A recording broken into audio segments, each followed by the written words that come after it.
Good evening, students. Welcome back to Social Science class. Students, in the previous class, we have discussed about the knowledge and art in the medieval Europe. Students, you know, Oxford and Cambridge are the world famous universities. Can you say in which country they are located? Yes, in England. Can you say which were the centers of knowledge during the medieval world? Yes, churches and monasteries. Can you say which were the two styles of architecture developed in medieval Europe?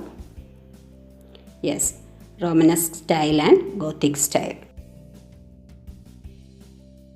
In the previous classes, we have discussed about the medieval Europe. The Chinese and the Arabs also made significant contributions in the field of knowledge and art during the medieval period.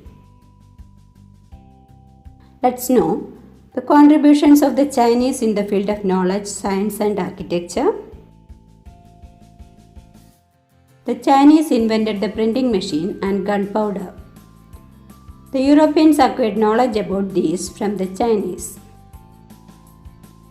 The printing technology helped the development of knowledge. The mariner's compass, an instrument to find direction during navigation, is also a Chinese contribution. The Chinese were excellent in architecture also. This is evident in the construction of pagodas, the Buddhist centers of worship. The significant contributions of the Arabs were in the field of science and literature. Al-Razi and Ibn Sina were the scholars in the field of medical science. Kitab al-Hawi, written by Al-Razi, is a work on medical science. Al-Qanun is the work of Ibn Sina.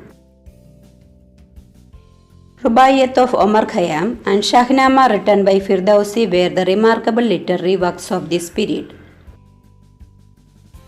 The famous 1001 Nights, popularly known as Arabian Nights, is another literary contribution of the Arabs. The Arabs acquired knowledge on science and technology that originated in ancient India. They propagated it in Europe. The concepts of zero and the decimal system are the examples of these. Arabs contributed a lot to the European civilization. Until 1200 AD, Arabs were a strong political power in Spain and a unified administration was implemented there. Europeans benefited from the trade with Arabs. Arabs provided a link for cultural exchange between Europe and Asia. The works of Arab physicians and writers were used as textbooks in European universities. The contributions of the Arab to the world of science were models for the Europeans. Thus, in many ways, Europe had indebted to the Arab contributions. Okay, students, in this chapter, we have discussed about the major features of medieval Europe, China and Arabia. That's all from this chapter. If you have any doubt from this chapter, don't hesitate to ask me. Complete your notes and go through your activity sheets also. See you in the next class. Have a nice day. Thank you.